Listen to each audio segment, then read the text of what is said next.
হাজার বছর ধরে আমি পথ হাঁটিতেছি পৃথিবীর পথে, সিংহল সমুদ্র থেকে নিশীথের অন্ধকারে মালয় সাগরে। অনেক ঘুরেছি আমি বিম্বিসার অশোকের ধূসর জগতে। সেখানে ছিলাম আমি আরও দূর অন্ধকারে বিদর্ভ নগরে। আমি ক্লান্ত প্রাণের, চারিদিকে জীবনের সমুদ্র সফেন। আমারে দুদণ্ড শান্তি দিয়েছিল নাটোরের বনলতা সেন। চুল তার কবেকার অন্ধকার বিদিশার নিশা, মুক্তার শ্রাবস্তির কারুকার্য।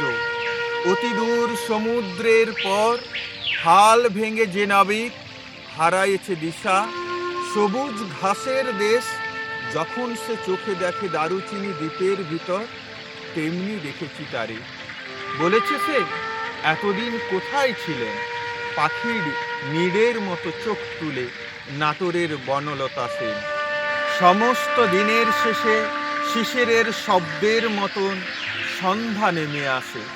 ডানার রৌদ্রের গন্ধ মুছে ফেলেছি, পৃথিবীর সব রং মুছে গেলে পাণ্ডুলিপি করে আয়োজন।